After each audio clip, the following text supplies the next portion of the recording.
राष्ट्रवादी काँग्रेसचे वरिष्ठ नेता असलेल्या प्रफुल्ल पटेल आणि छगन भुजबळ यांनी सुनेत्रा अजित पवार यांची भेट घेतली आहे। हे दोन्ही नेते सहयोग या बारामतीतल्या सुनेत्रा पवार अजित पवार यांच्या निवासस्थानी पोहोचले। सुनेत्रा पवार यांच्या भेटीला हे दोन्ही नेते पोहोचले तेव्हा त्यांनी सांत्वन करण्यासाठी ही भेट आहे असं सांगितलं। मात्र त्या निमित्तानं स्वाभाविकरित्या काही राजकारणाचे पैलू सुद्धा समोर आलेले आहेत। आमचे सहकारी आणि प्रतिनिधी रोहन कदम आपल्या सोबत आहेत। रोहन, आत्ताच्या घडीला राष्ट्रवादीच्या समोर एक मोठं आव्हान आहे, ते म्हणजे नेता निवडीचं। भलेही सध्याची वेळ याला योग्य आहे की नाही असं कोणी म्हणेल, पण काळ कोणासाठी थांबत नसतो। अजित पवारांचा उत्तराधिकारी पक्षात निवडायला प्रक्रियेला सुरुवात झाली आहे का?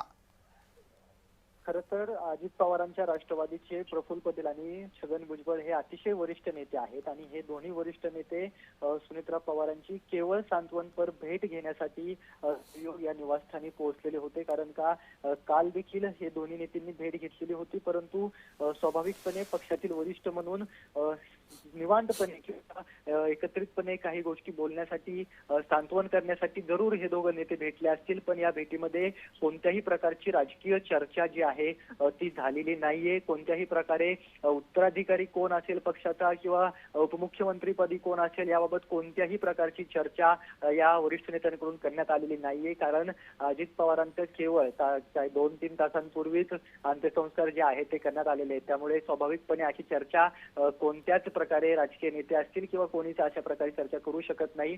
केवळ सांत्वनपर भेट असेल किंवा आता कुटुंबातील एक राष्ट्रवादीच्या कुटुंबातील ज्येष्ठ सदस्य म्हणून प्रफुल्ल पटेल आणि छगन भुजबळांनी ही भेट घेतलेली आहे। बराच काळ ही भेट चालली।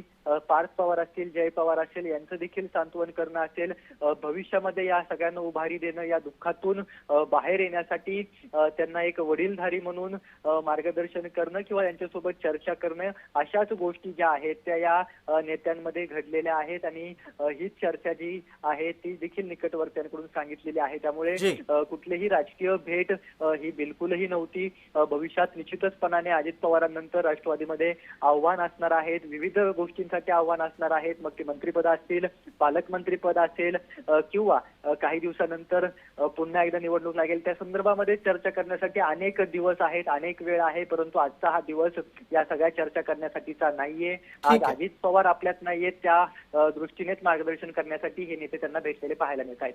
धन्यवाद रोहन या सगळ्या तपशिलाच्यासाठी।